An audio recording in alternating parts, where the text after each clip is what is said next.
The North Atlantic had never looked more deceptive than it did on the morning of November 12, 1942. Commander Marcus Reeve stood on the conning tower of the USS Scorpius, watching the last traces of dawn dissolve into gray waters. In 6 minutes, his submarine and its crew of 73 men would slip beneath the surface and disappear from the world above. What none of them knew was that 48 of them would never see daylight again. Commander, final clearance received from Atlantic Fleet Command. Lieutenant Chen's voice crackled through the voice tube. Operation Silent Bay is authorized. We are cleared to proceed to waypoint coordinates. Reeve took one last breath of salt air before descending the ladder. The hatch sealed behind him with a metallic finality that would haunt the nightmares of the 25 survivors for decades to come. Even now, those who lived refused to speak about what they witnessed in the depths of Silent Bay, and 3 took their own lives rather than endure the memories. The Scorpius was no ordinary submarine. Commissioned in 1940, she carried experimental sonar equipment that could supposedly detect enemy vessels at twice the range of conventional systems. The technology was designated Project Phantom I, and it had cost the Navy millions to develop. What the crew didn't know was that 16 engineers had resigned from the project, citing concerns that were redacted from every official report. Sarah Vance had sent a classified memo to Naval Command, warning that the sonar system created acoustic anomalies that could potentially trigger unintended consequences in certain underwater environments. Her memo was buried. 3 months later, Dr. Vance disappeared. Her body was never found. Dive, dive, dive, Reeve ordered, his voice steady despite the knot forming in his stomach. He'd felt it before every dangerous mission, that primal instinct whispering that something was wrong. But orders were orders, and the war against the Axis powers didn't pause for intuition. The Scorpius descended through layers of increasingly dark water. At 200 feet, the sunlight became a memory. At 400 feet, the hull began its familiar creaking symphony, metal protesting against the crushing pressure of the deep. The crew moved through their stations with practiced efficiency, each man a cog in a machine designed for silent warfare. Lieutenant Commander James Hartley stood at the sonar station, his headphones pressed tight against his ears. At 32, he was the youngest officer aboard, a prodigy who could identify enemy submarines by the subtle signature of their propellers alone. But as the Scorpius reached her cruising depth of 300 feet, Hartley heard something that made his blood freeze. "Commander," he said, his voice barely above a whisper. "I'm picking up something on the Phantom I array. Bearing 270. Range approximately 12 miles. Identify," Reeve commanded, moving to stand behind Hartley. "Sir, I can't. It's not matching any signature in our database. It's not German, not American, not British. It's—" Hartley pressed the headphones harder against his skull, as if trying to push the sound directly into his brain. "Sir, it's moving in a pattern I've never seen. Rising and falling between 800 and 2,000 feet. Speed varies between 4 and 60 knots. 60 knots? Chief Petty Officer Rodriguez crossed himself, a habit he'd picked up from his grandmother. Nothing moves that fast underwater. Not even our own torpedoes. "I know what I'm hearing," Hartley insisted, his hands trembling as he adjusted the frequency dials. The color had drained from his face. Reeve studied the primitive oscilloscope display, watching the flickering lines of acoustic data. There was indeed something there. Something that defied everything he'd learned in 20 years of submarine warfare. The contact appeared and disappeared like a ghost, its acoustic signature shifting in ways that seemed to violate the laws of physics. Could it be a malfunction? Reeve asked, though he already knew the answer. The Phantom I system had been tested extensively. Flawed it might be, but it didn't hallucinate contacts. "Negative, sir. I'm cross-referencing with conventional hydrophones. Both systems are tracking it. Whatever it is, it's real." The submarine continued on its mission profile, following a course that would take them through the continental shelf region known informally as Silent Bay. The area earned its name from the peculiar acoustic properties of the seafloor, where underwater canyons and unusual mineral deposits created dead zones where sonar became unreliable. It was the perfect place for a submarine to hide, which was precisely why the Germans used it as a staging area for their U-boats. The Scorpius was hunting German submarines, vessels that had been terrorizing Allied shipping lanes and sending hundreds of thousands of tons of supplies to the bottom of the Atlantic. Intelligence suggested that at least 2 U-boats were lurking in Silent Bay, waiting for the next convoy to pass overhead. But the Scorpius found something else instead. "Contact is changing bearing," Hartley announced, his voice now edged with panic. "It's moving toward us. Speed increasing. Sir, it's accelerating to 70 knots. That's impossible." "All stop," Reeve ordered. "Rig for silent running." The submarine's diesel engines fell silent, running now only on battery power. Ventilation systems ceased their whisper. Men froze at their stations, afraid that even breathing might give away their position. In the torpedo room, Petty Officer Miguel Santos gripped his crucifix so hard that it left an imprint in his palm. He would later tell investigators that at that exact moment, he heard something that sounded like singing, though no one else reported hearing it. The contact closed to within 5 miles, then 3, then 1. "Commander," Hartley said, and everyone in the control room could hear the terror in his voice. "It's directly beneath us. Range 200 yards. It's... oh, God." "Sir, it's massive. The return signature suggests something at least 600 feet long." 600 feet. The Scorpius herself was only 300 feet from bow to stern. "There are no submarines that large," Rodriguez whispered. "Not ours. Not theirs. Not anyone's." The lights in the control room flickered. Every man noticed it, though the electrical officer would later swear that all systems remained stable. But they all saw it. A momentary dimming, as if something had passed between the submarine and reality itself. Then the Phantom Eye array began to scream. Not metaphorically. The speakers in the sonar room emitted a sound so piercing, so utterly inhuman, that Hartley ripped the headphones from his ears with a cry of pain. Blood trickled from his nose. The sound continued, broadcast through the submarine's internal communication system, a rising shriek that seemed to come from somewhere deep in the Earth's mantle, something ancient and furious and aware. "Cut the system!"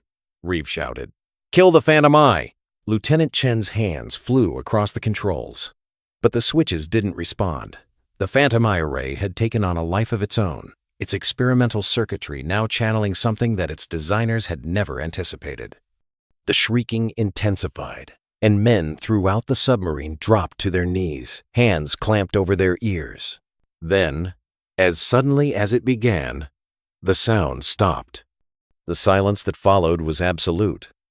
Even the normal sounds of the submarine, the humming of equipment, and the whisper of air circulation, seemed to have been swallowed by an acoustic void.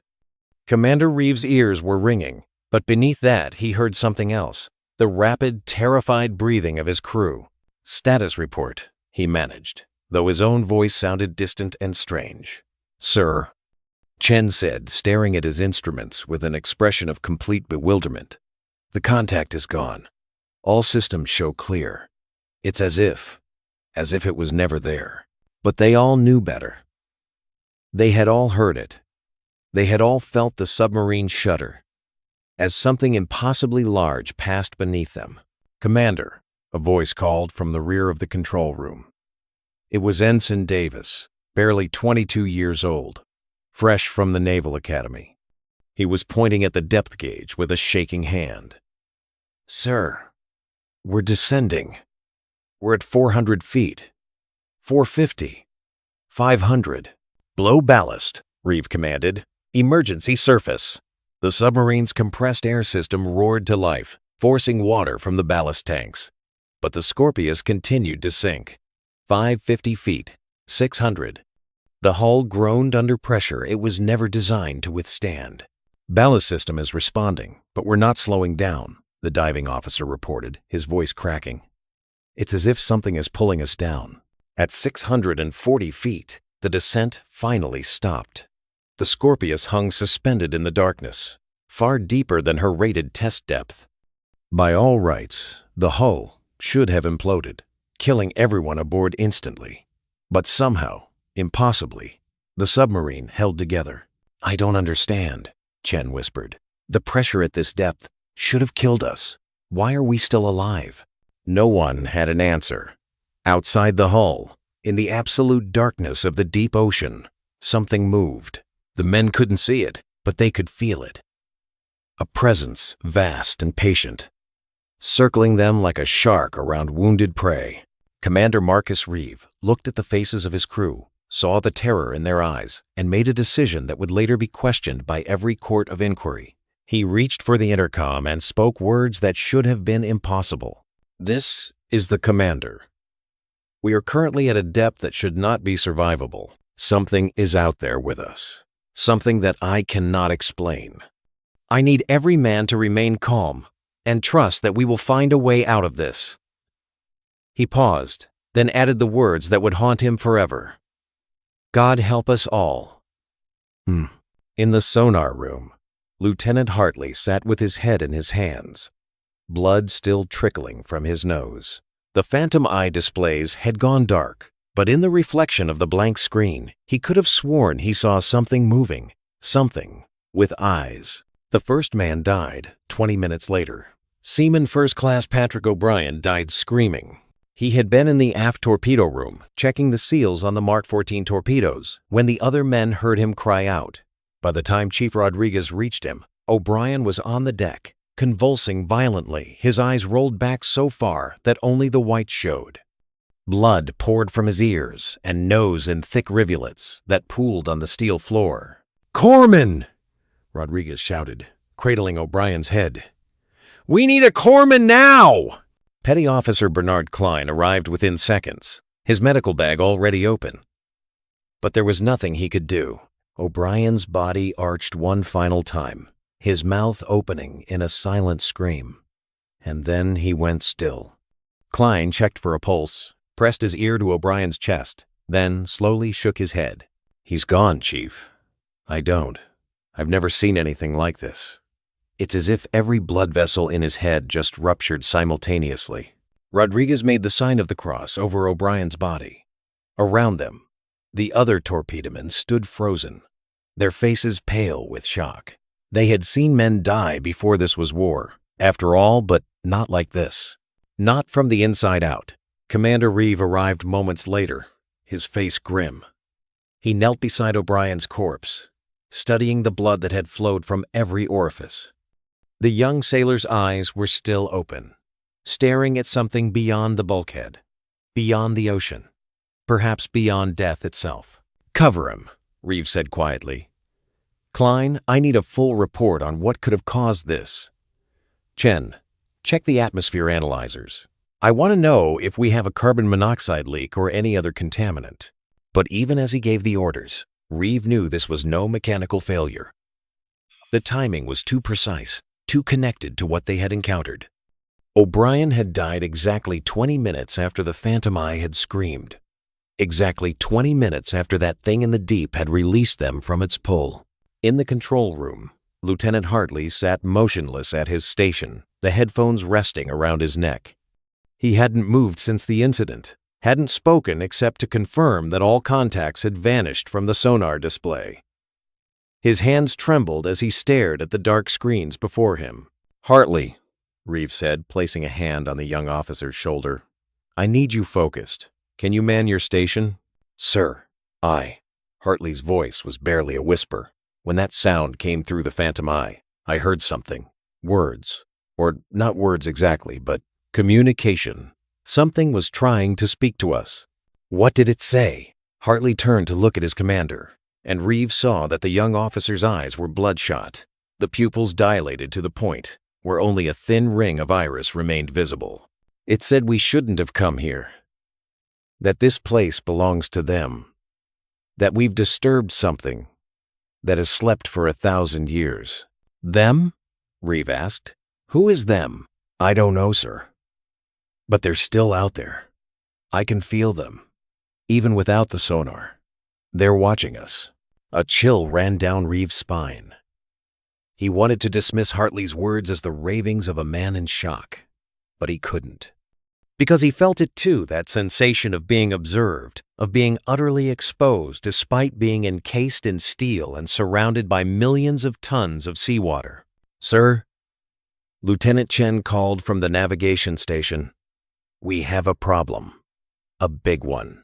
Reeve crossed to Chen's position, where the young officer was hunched over a chart, his compass and parallel rules laid out in a pattern that made no sense. "According to our dead reckoning, we should be here," Chen said, pointing to a position on the chart marked in pencil. "But our last depth sounding before we were pulled down showed a bottom depth of 3,000 feet. Sir, according to our charts, there shouldn't be any bottom at less than 6,000 feet in this location." "The charts are wrong?" Reeves suggested, though he already knew that wasn't the answer. "Sir, these charts were updated last month. British survey vessels have been mapping this area for decades. The depth readings are accurate." Chen looked up at his commander, his face pale. "Which means we're not where we think we are.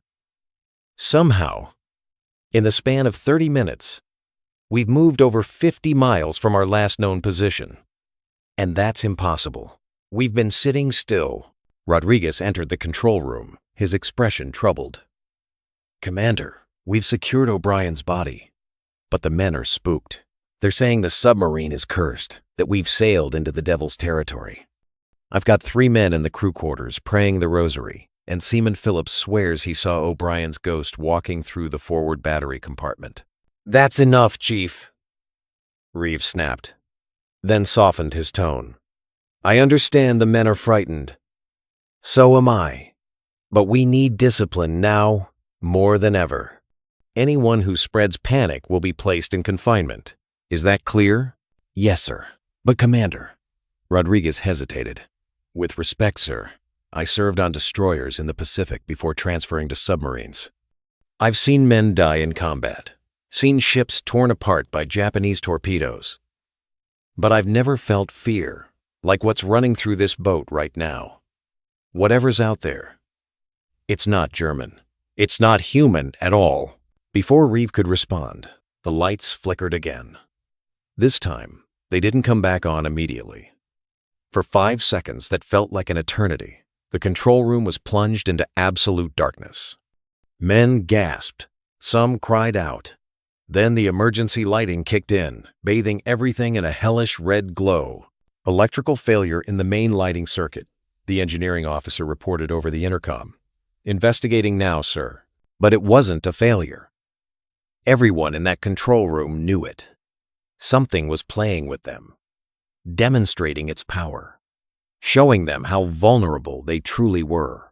"Commander," Hartley said suddenly, his voice sharp with alarm, "I'm getting something on the hydrophones. Multiple contacts, sir. All around us." "I thought the Phantom Eye was offline," Reeves said, moving to the sonar station. "It is, sir. This is coming through the conventional listening equipment. And, sir, there are dozens of them. They've surrounded us." Reeve grabbed a spare set of headphones and pressed them to his ears. At first, he heard only the usual sounds of the deep ocean, the distant groan of shifting water, the occasional pop of thermal layers adjusting. Then he heard it. A rhythmic pulsing, like a heartbeat, coming from multiple directions at once. The sound was organic, alive, and utterly alien. "Range?" he asked. "Closer, very close. Some of them are within 100 yards of the hull." The temperature in the control room seemed to drop 20 degrees. Men's breath became visible in the cold air, forming small clouds that dissipated slowly in the dim red light. Frost began to form on the metal surfaces, spreading like a living thing across the bulkheads and instrument panels. "This is impossible," Chen whispered, watching ice crystals form on his navigation tools. "The ocean temperature at this depth is above freezing. The hull shouldn't be this cold." Klein, the corpsman, had joined them in the control room. "Commander, I need to report something. When I examined O'Brien's body, I found something strange. His internal body temperature had dropped to 72 degrees, That's hypothermia range, sir. But he died within seconds. There's no way his body could have cooled that fast. Unless something drained the heat from him, Hartley said, his eyes fixed on the sonar display. Like those things out there are draining the heat from the submarine. As if in response to his words, the pulsing sound changed. It became more complex, layered with harmonics that shouldn't have been possible from any natural source. And beneath it all, Reeve could hear something else voices, or something approximating voices, speaking in a language that predated human civilization. The second death occurred in the engine room. Machinist mate Second Class Robert Jennings had been checking the battery levels when his crewmates heard him scream. They found him wedged between two battery cells, his body rigid with terror, his skin covered in a pattern of circular marks that looked like burns but were ice cold to the touch. Unlike O'Brien, Jennings was still alive barely. His eyes moved frantically, tracking something invisible that moved around the compartment. His lips moved, forming words, but no sound came out. Klein tried to move him, to pull him free from where he was trapped, but Jennings's muscles had locked in a state of complete tetanic rigidity. "Don't touch me," Jennings suddenly whispered, his voice so faint that Klein had to lean in close to hear. "Don't let him touch you. They're cold, so cold. They want in. They want to wear us." "Who wants in?" Klein asked. "Jennings, who are you talking about?" But Jennings never answered. His eyes went glassy, his body went limp, and he died with a look of such profound terror that Klein would see it in his nightmares for the rest of his life. Commander Reeves stood in the engine room, looking at Jennings's corpse, at the strange circular marks that covered his skin, and felt his grip on rational explanation slipping away. 2 men dead in less than an hour. 2 deaths that defied medical science, that defied everything he had been trained to understand about the physical world. "Sir," Lieutenant Chen's voice crackled through the intercom, urgent and afraid. "You need to return to the control room immediately. We're ascending. The submarine is rising on its own, and we can't stop it." Reeve ran through the narrow passages of the Scorpius, his shoulder bouncing off the curved hull as he raced forward. He burst into the control room to find organized chaos. Officers shouting orders, enlisted men frantically working the ballast controls, everyone trying to understand why the submarine was rising when no one had given the command to surface. 500 feet, the diving officer called out. 450, 400. Rate of ascent is increasing. We're going up at 300 feet per minute. "Flood negative tank," Reeve ordered. "Vent all main ballast." "Already tried, sir," the diving officer replied, his voice breaking. "The valves won't respond. It's like they're frozen shut." 300 feet, 250, 200.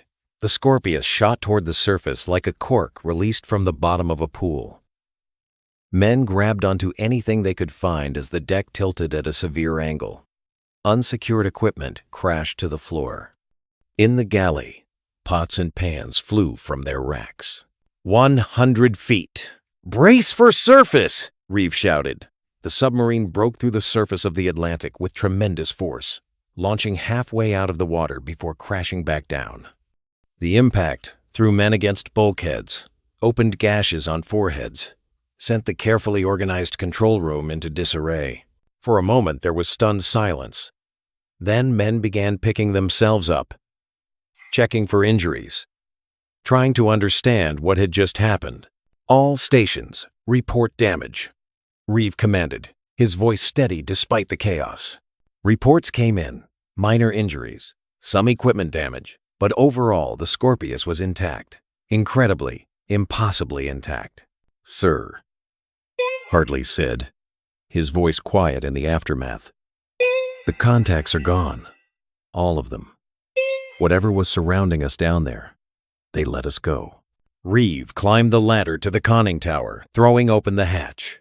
Cold Atlantic air rushed in, and he breathed it deeply, savoring the taste of the world above. The sun was setting, painting the sky in shades of red and orange. The ocean was calm, almost peaceful. But then he looked down at the water surrounding the submarine, and his blood ran cold. The sea around the Scorpius was perfectly flat, unnaturally so. forming a circle approximately 500 yards in diameter. Beyond that circle, the ocean showed normal wave action. But within the circle, the water was smooth as glass, and it was glowing. A faint bioluminescent blue light pulsed just below the surface, moving in patterns that suggested intelligence, purpose, intent. And in that glowing water, Commander Marcus Reeve saw shapes, massive shapes, circling the submarine, just below the surface. He counted at least 20 of them, each one easily the size of the Scorpius herself, moving in perfect synchronization like a school of fish, or like a pack of wolves surrounding wounded prey. "Commander," Rodriguez called up from below, "Atlantic Fleet Command is on the radio. They're demanding an immediate status report. They say we've been radio silent for 3 hours, and they were about to declare us lost." 3 hours.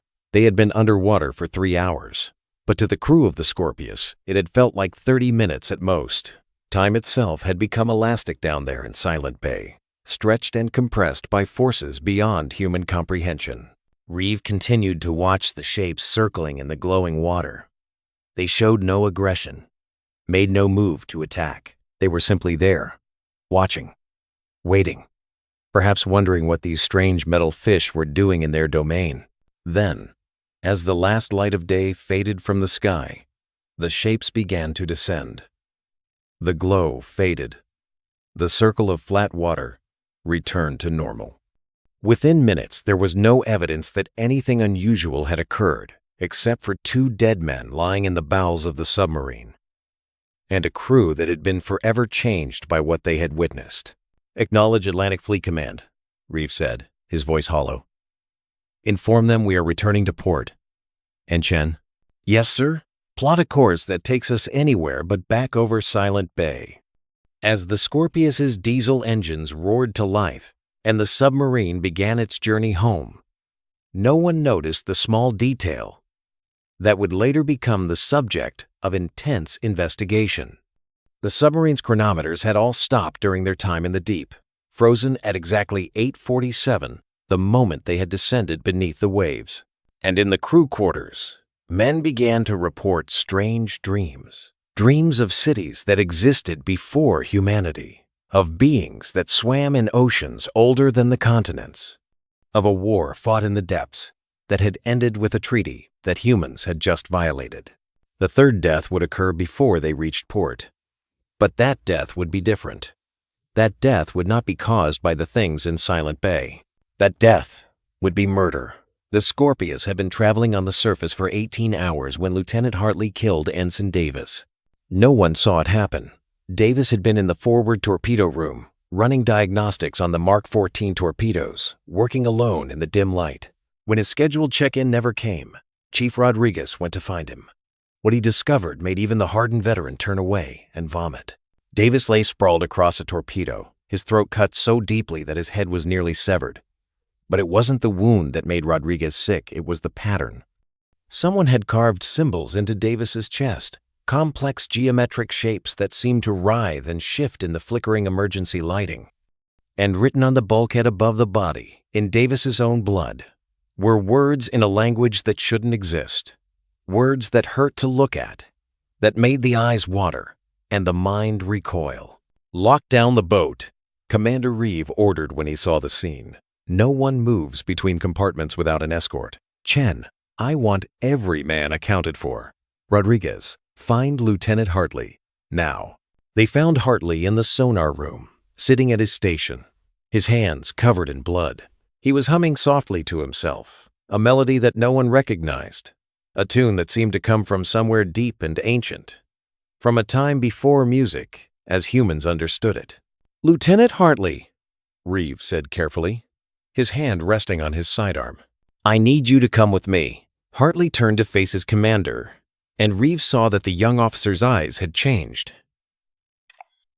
They were still Hartley's eyes, still the same brown color, but there was something else behind them now. Something that looked out through Hartley like a prisoner peering through cell bars. "He wanted me to do it," Hartley said, his voice distant and dreamy. "Davis, he came to me in my dreams and showed me what I had to do. The symbols, Commander, they're important. They're a map, a warning, a message to those who come after us. What message? Reeve asked, even though every instinct screamed at him not to engage, to simply restrain Hartley and lock him away. That we shouldn't have disturbed them, that the treaty is broken, that humanity must stay above where we belong. Hartley smiled, and there was something profoundly wrong with that smile. They're coming up, you know. Not now, but soon. In 73 years, they'll rise. The war will begin again, and this time, there won't be a treaty. This time, there will only be silence. Hartley lunged forward with surprising speed, a bloody knife appearing in his hand from nowhere. Reeve barely managed to draw his pistol in time. The shot was deafening in the confined space, echoing through the submarine like thunder. Hartley fell, the knife clattering from his hand, blood blooming across his chest. No. Hartley gasped, his eyes suddenly clear. Suddenly his own again. God, no. What did I do? Davis. I killed Davis. Commander, I didn't. It wasn't me. Something was inside my head, telling me what to do, moving my hands. I tried to fight it, but it was so strong, so cold. Save your strength, Reeve said, kneeling beside the dying officer. Corpsman, we need Klein in here now. But Hartley grabbed Reeve's uniform with surprising strength, pulling the commander close. Listen to me. The Phantom Eye. It opened a door that should have stayed closed. They've been down there for millennia, sleeping, waiting. We woke them, and they followed us. Some of them, they're inside us. Now, in our heads, waiting. Who's inside us? Reeve demanded. What are they? The old ones, Hartley whispered, his eyes beginning to glaze. The first swimmers. They were here before the continents formed, before the first fish crawled onto land. They built cities in the deepest trenches, civilizations that rose and fell while the earth was still young. And when mankind finally evolved, they made a deal.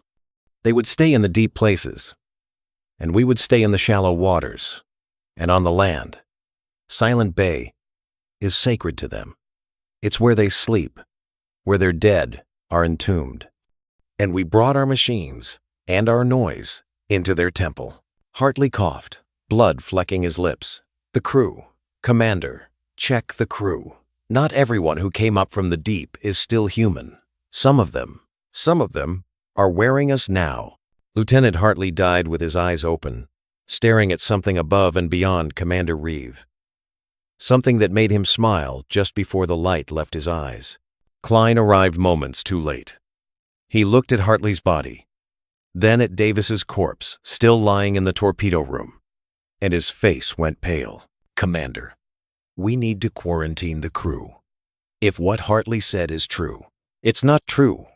Reeve interrupted, his voice hard. It's the delusion of a man driven insane by stress and whatever we encountered down there. We will not spread panic based on the ravings of a murderer. But even as he said it, Reeve didn't believe his own words. Because he had seen something in Hartley's eyes before he attacked. Something that wasn't entirely human. And now, looking around at his crew, he wondered how many others had been infected, inhabited, claimed by whatever lurked in Silent Bay. The nightmares had spread throughout the boat. Men woke screaming, describing identical visions, cities of impossible geometry built from living stone, creatures that were neither fish nor man but something in between, and always, the sense of vast intelligences watching them from the dark. Some men refused to sleep, afraid of what might crawl into their minds while they were vulnerable. Others couldn't wake up, trapped in nightmares that held them like quicksand. Seaman Phillips was found in the crew quarters, carving the same symbols that had been on Davis's chest into his own arms.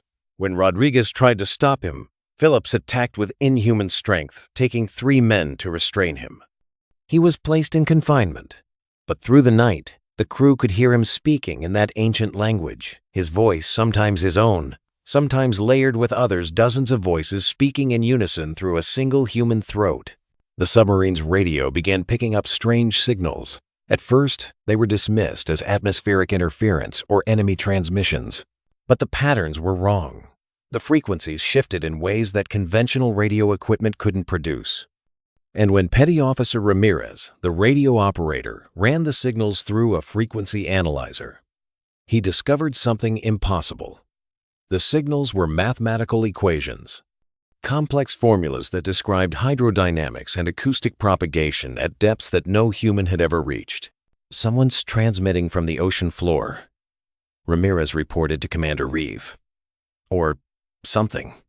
Sir, these equations, I showed them to Lieutenant Chen. He says they describe pressure systems that shouldn't be able to exist. Stable pockets of air at depths where the pressure should crush anything organic or mechanical." "Air pockets?" Reeve asked. "You mean like underwater caverns?" "No, sir. Like structures. Like buildings." Ramirez hesitated. "Sir, what if Hartley was right? What if there really is something down there? Some kind of civilization?" Reeve wanted to dismiss it, wanted to cling to the rational world he had known before Operation Silent Bay. But the evidence was mounting, piling up like corpses in the torpedo room. 4 men dead now, at least a dozen others showing signs of psychological contamination, and the radio signals kept coming, growing stronger as they drew closer to port, as if whatever was transmitting wanted them to hear it, wanted them to know they were being followed. On the second night after surfacing, Chief Rodriguez came to Reeves' quarters, his face haggard with exhaustion and fear. "Commander, we have a situation. The men in the forward crew compartment are refusing orders. They say they can hear singing coming from outside the hull. They want to open the torpedo tubes and swim out to join the singers." "That's insane," Reeves said, already on his feet. "The water temperature is barely above freezing. They'd die in minutes." "They don't care, sir. They say death by freezing is better than what's waiting for them on land. They say the old ones are merciful, that they'll give them peace, make them part of something greater." Reeve and Rodriguez found 8 men gathered in the forward compartment, their faces eerily calm, their eyes reflecting the same strange light that had glowed in Hartley's gaze.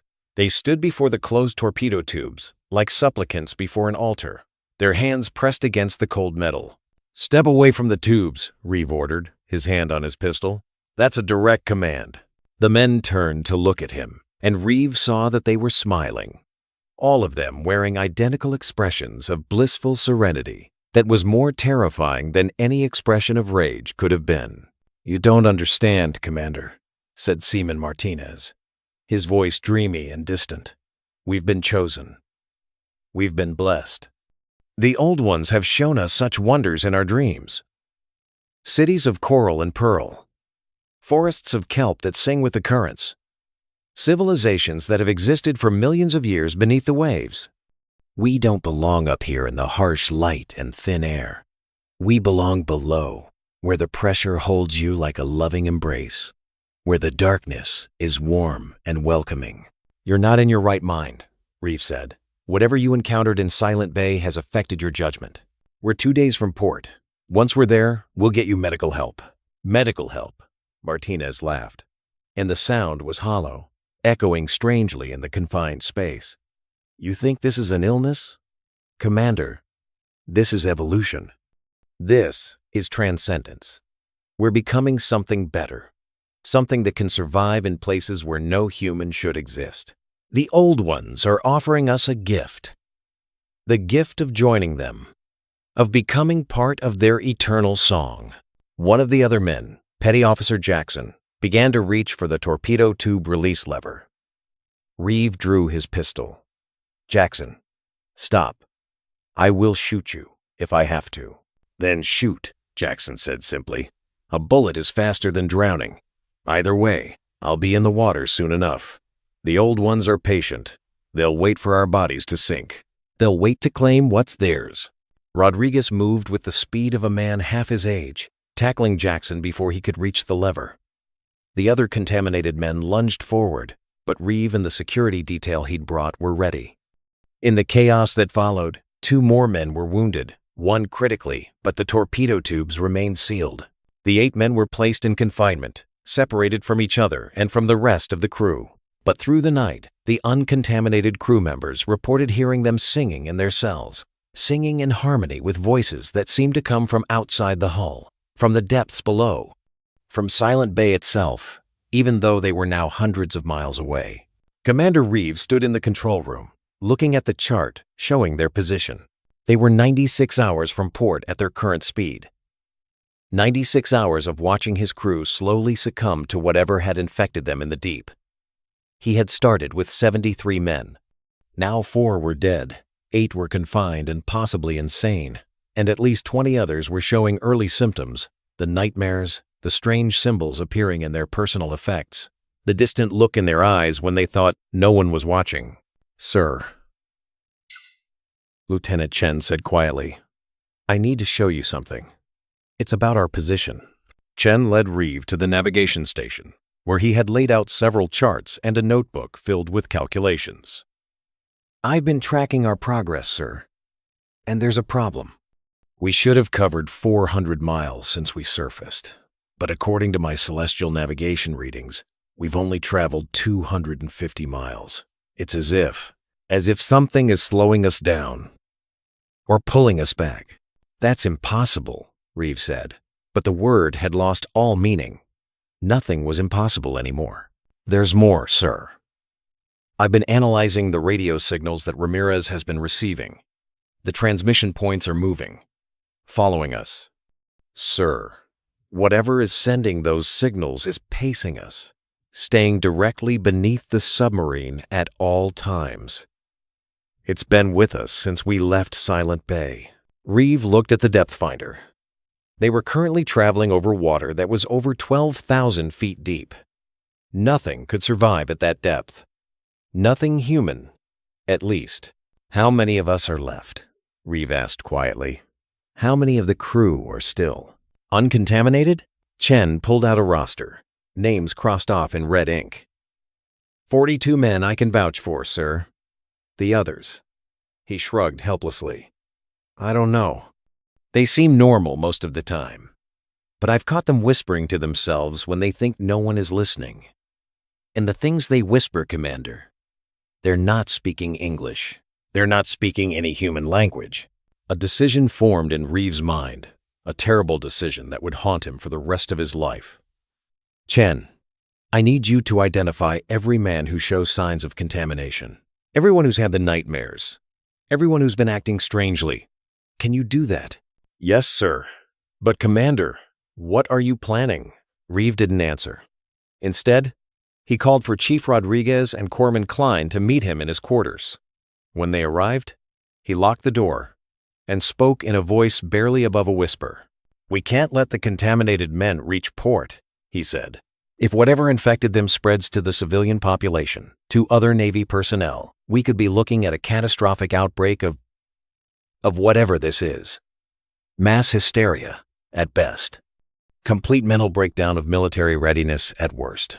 "Sir, you're not suggesting," Klein began, his face pale. "I'm suggesting we have a duty to protect the American people from a threat they don't understand and can't fight. The men who are contaminated are no longer men. They're carriers of something alien, something that wants to spread, and we're the only ones who can stop it." "You're talking about killing our own crew," Rodriguez said flatly. "Men we've served with, men who trusted us to bring them home safely." "I'm talking about saving millions of lives," Reeve countered. "If we dock with contaminated men aboard, if they're debriefed by naval intelligence, if they're sent to hospitals where they can infect doctors and nurses, we could lose entire cities. The contamination spreads through dreams, through some kind of psychic contact we don't understand. How do you quarantine a disease that spreads through sleep?" The 3 men sat in silence, each wrestling with the impossible choice before them. Finally, Klein spoke.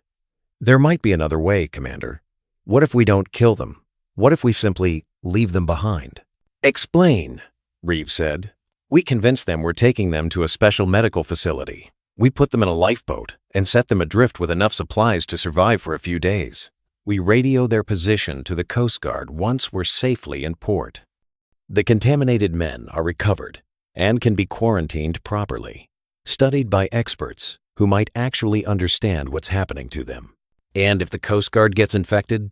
Rodriguez asked. We include a warning, Klein said. We tell them it's a contagious psychological condition, that extreme precautions need to be taken. The men are picked up by personnel in protective gear, transported to an isolated facility. It was a desperate plan, but it was better than the alternative. Reeve agreed, though he knew in his heart that he was simply postponing the inevitable. Whatever had claimed those men in Silent Bay would not be so easily contained. The next morning, Commander Reeve assembled the crew. He explained that Naval Command had ordered special medical evaluations for anyone who had experienced unusual symptoms since the dive in Silent Bay. A tender would be rendezvousing with them at coordinates 50 miles from their current position. The affected men would be transferred for their own safety and the safety of the crew. 23 men were identified as contaminated. They went willingly, peacefully, that same serene smile on their faces. As they boarded the lifeboat, Martinez turned to Reeve and said, "Thank you, Commander. You're sending us home, back to where we belong." The lifeboat was provisioned with food, water, flares, and a radio. Reeve himself ensured they had everything needed for survival. As the Scorpius pulled away, the 23 men stood in the lifeboat, waving goodbye, singing that ancient song in perfect harmony with voices that came from beneath the waves. Commander Reeve never radioed the Coast Guard. He never reported the lifeboat's position. Instead, he watched through his binoculars as the small craft drifted into the distance, watched as the ocean around it began to glow with that familiar bioluminescent blue light, watched as shapes rose from the depths and circled the boat like sharks.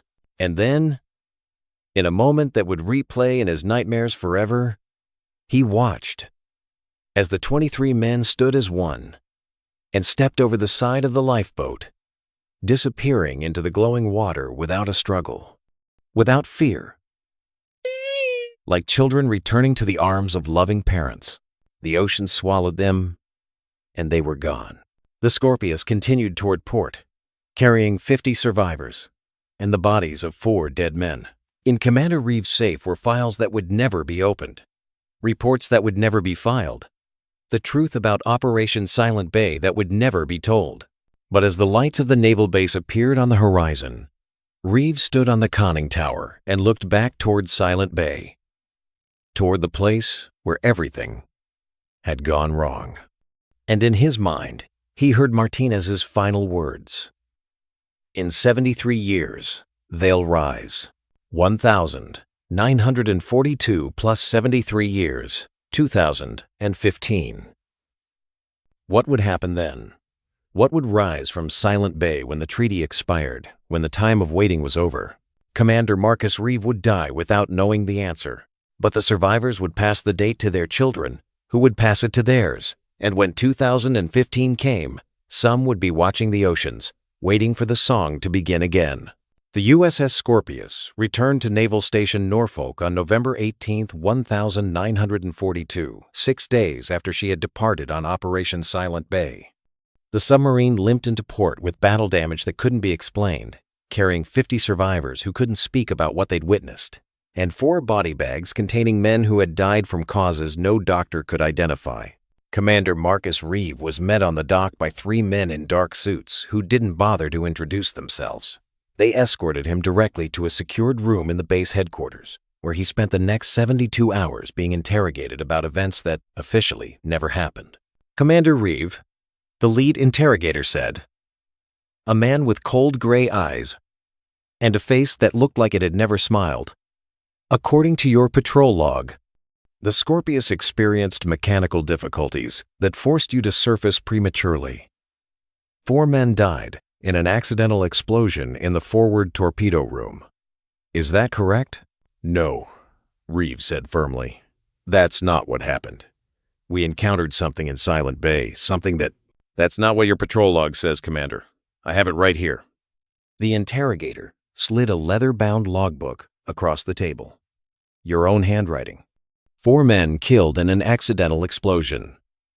Mechanical failure. Early return to port. Very tragic. But these things happen in wartime. Reeve opened the logbook and stared at pages he had never written. The handwriting was identical to his own. Perfect forgery, or something worse. Every entry described a routine patrol that had gone wrong due to mechanical failure. There was no mention of the Phantom Eye array, no mention of the massive contacts, no mention of men walking willingly into the ocean. "This isn't my log," Reeve said. "Someone has replaced it." "Commander, I need you to understand something very clearly." The interrogator leaned forward, his voice dropping to barely above a whisper. Operation Silent Bay was a test of experimental sonar equipment. That equipment failed catastrophically. The psychological effects on the crew were unforeseen, but this information cannot become public knowledge. Do you understand why? Because it would cause panic. Reeve said bitterly. Because it would end the war before we've won it, the interrogator corrected. If the American people learned that we sent men into the ocean, and they came back infected with some kind of mass psychosis that causes them to commit suicide, how many families do you think would allow their sons to join the submarine service? How many senators would vote to continue funding naval operations? Commander, we are fighting the Nazis and the Japanese. We cannot afford to also fight fear of our own technology. What about the men I left in that lifeboat? Reeve demanded. What about the 23 sailors who are still out there? The interrogator's expression didn't change. According to all records, those men died in the explosion, along with the other 4. Their families have already been notified. Memorial services have been scheduled. The official casualty count for the Scorpius is 27 men, not 4. 27.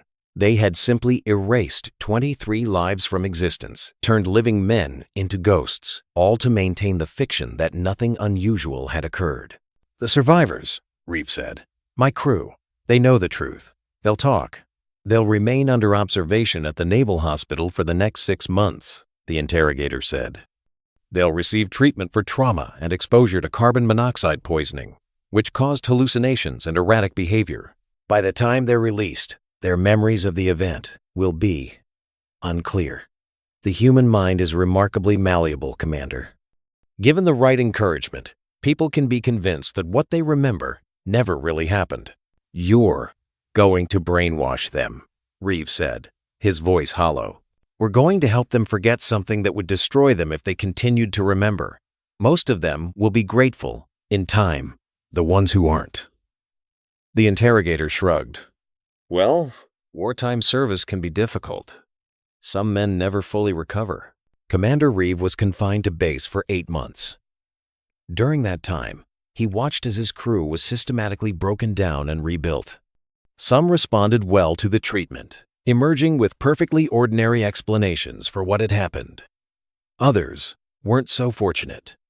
3 committed suicide before they could be released. 5 more were permanently institutionalized, diagnosed with combat fatigue and psychotic disorders. The rest were quietly discharged from service, with medical pensions and strict instructions to never discuss their time aboard the Scorpius. The Phantom Eye project was officially terminated. All records were classified at the highest level. Dr. Sarah Vance's warnings were buried so deep that they effectively ceased to exist. The engineers who had resigned were interviewed by men in dark suits, and after those interviews, not one of them ever spoke about Project Phantom Eye again. The USS Scorpius herself was decommissioned in 1943, ostensibly due to structural damage that made her unsuitable for continued service. She was towed to a naval scrapyard and was scheduled for dismantling. But the ship never made it to the scrap heap. According to official records, the Scorpius sank during transport in a storm. No wreckage was ever recovered. In reality, the submarine was loaded with demolition charges and scuttled in the deepest part of the Atlantic Ocean, over 7 miles down, where the crushing pressure would ensure that no one could ever examine her hull for the strange markings that had appeared on her exterior. Symbols that matched those carved into Ensign Davis's chest, symbols that seemed to have been burned into the steel by something impossibly cold. Commander Marcus Reeve was promoted to captain and assigned to desk duty for the remainder of the war. He never commanded another submarine. He never spoke about Operation Silent Bay, not even to his wife, not even on his deathbed in 1967. But in his final moments, witnesses reported that he became agitated, staring at the corner of his hospital room and whispering, "They're here.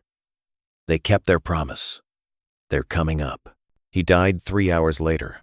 The date was August 15th, 1967, 48 years after Operation Silent Bay, 25 years before the date Martinez had prophesied, 2015.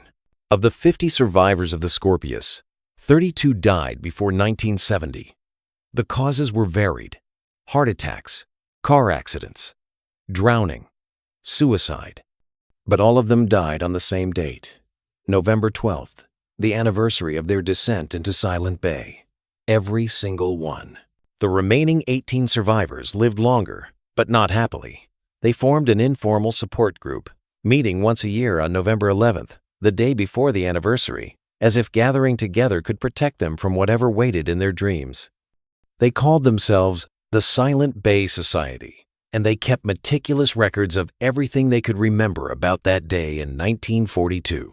Chief Petty Officer Rodriguez, one of the longest surviving members, maintained a journal until his death in 1989. In it, he documented strange occurrences that plagued the survivors, recurring nightmares that seemed to be shared across all of them.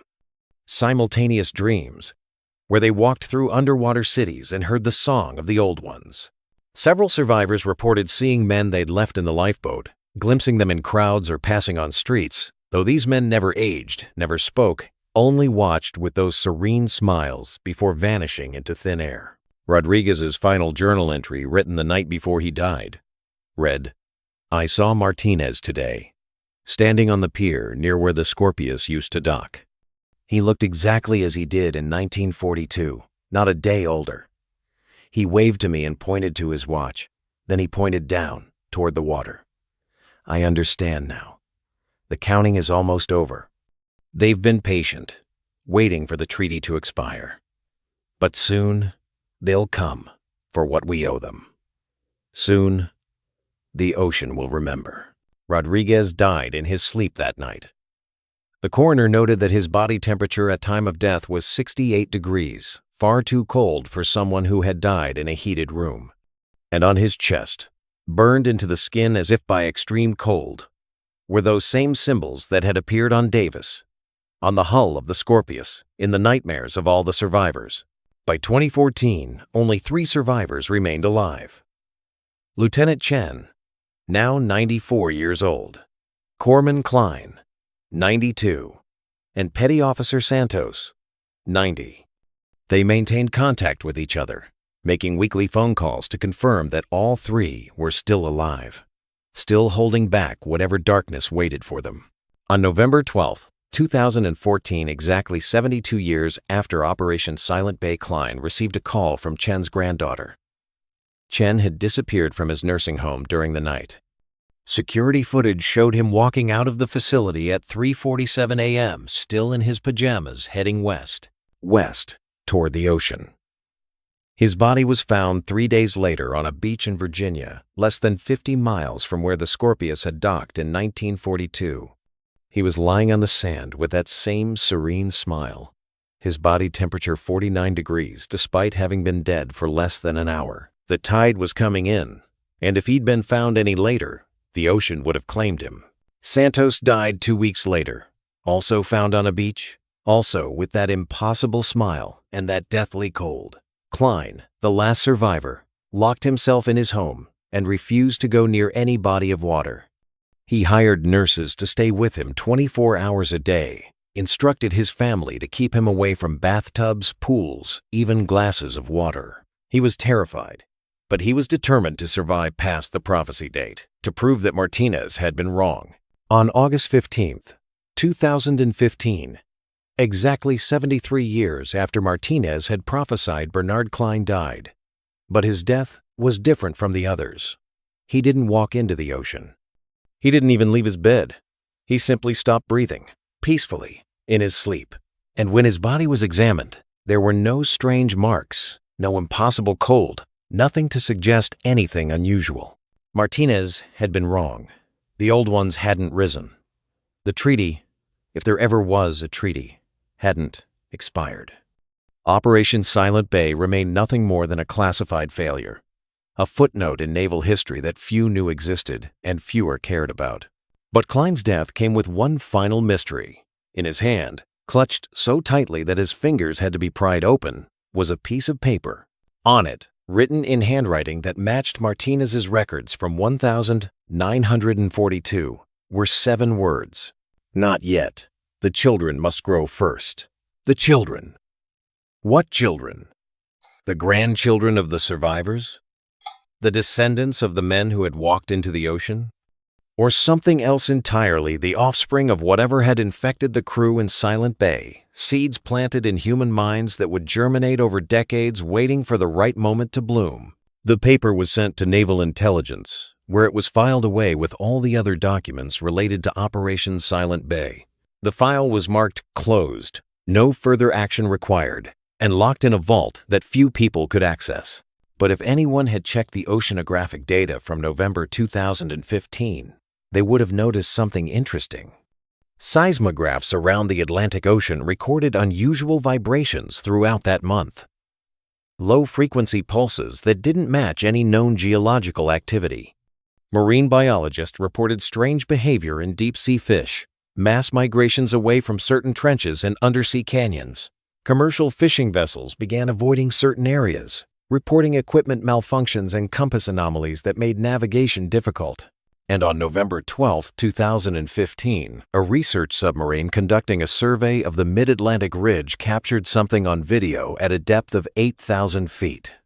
The footage showed a structure, clearly artificial, built from materials that shouldn't exist at that depth. The structure was massive, easily the size of a small city, covered in bioluminescent organisms that pulsed in patterns too regular to be natural. The video was immediately classified. The research team was debriefed and sworn to secrecy. The coordinates of the structure were marked as a restricted zone, off limits to all civilian and most military vessels. Official explanation: unexploded ordnance from World War II. But 3 members of that research team have since disappeared. All 3 were experienced oceanographers with impeccable safety records. All 3 vanished while conducting research near coastal areas. Their bodies were never found. And sometimes, late at night, research vessels operating in the North Atlantic report strange sounds on their hydrophones. Sounds that match the recordings made by the Scorpius in 1942. Singing, some call it. Others describe it as speech in a language older than humanity. The sounds seem to be growing louder each year, spreading to new areas of the ocean, as if something is slowly, patiently, waking up. The naval base where the Scorpius once docked still stands. But locals have noticed that on November 12th of each year, the water in the harbor behaves strangely. It becomes perfectly flat, unnaturally so, and sometimes glows with a faint blue light that seems to come from somewhere far below. Fish avoid the area on that date. Sailors report feeling watched when their ships pass through, and occasionally, very occasionally, someone will glimpse figures in the water, men in old Navy uniforms from the 1942nd, standing on the seafloor as if it were dry land, looking up at the surface world with patient, waiting eyes. In a secure facility somewhere in Virginia, there is a file cabinet that contains all the remaining documentation of Operation Silent Bay. The file is reviewed once every 10 years by a rotating committee of senior naval officers. After each review, the file is resealed and the officers are debriefed to ensure they understand the importance of maintaining secrecy. The last review took place in 2020. According to the report filed afterward, one of the reviewing officers made an unusual request. He asked for assignment to any position that would keep him as far from the ocean as possible. His request was granted, and he was transferred to a landlocked base in Nevada. He has refused all interviews about his reasons. The file is scheduled for its next review in 2030, By then, it will have been 88 years since Operation Silent Bay. The prophecy said 73 years. But what if Martinez had miscounted? What if the old ones operated on a different time frame? A schedule measured in centuries rather than decades? Or what if they were already here, already moving among us, wearing human faces and waiting for the signal to reveal themselves? The ocean covers 71% of Earth's surface. We have mapped less than 5% of the seafloor. We have explored less than 1% of the deep ocean. What lives in the remaining 99%? What cities exist in trenches so deep that the pressure would crush any human-made vessel? What civilizations have risen and fallen in the darkness, while humanity played out its brief history on the thin crust of land above? Commander Marcus Reeve took those answers to his grave. The survivors of the Scorpius took them to their graves. But the ocean remembers. The ocean always remembers. And somewhere, in the deepest part of Silent Bay, something waits with infinite patience. Something that was here long before we arrived, and will be here long after we're gone. Something that made a treaty with us once, and may choose to make another, or may simply decide that the experiment with humanity has run its course. On November 12th, 1942, 73 men descended into Silent Bay. 50 returned. 23 walked into the glowing water and were never seen again, at least not in any form we would recognize as human. The official record states that Operation Silent Bay was a routine patrol that ended in tragedy due to mechanical failure. The official record is a lie. The truth is that on that day, in 1942, humanity received a warning. We were shown that we are not the masters of this planet, that we share it with things far older and far stranger than we can imagine. We were given a glimpse of the vast civilizations that exist beneath the waves, and we were shown mercy allowed to leave with our lives, if not our sanity. But mercy, like patience, has its limits. The children are growing. The songs are spreading. The cities in the deep are stirring from their long sleep.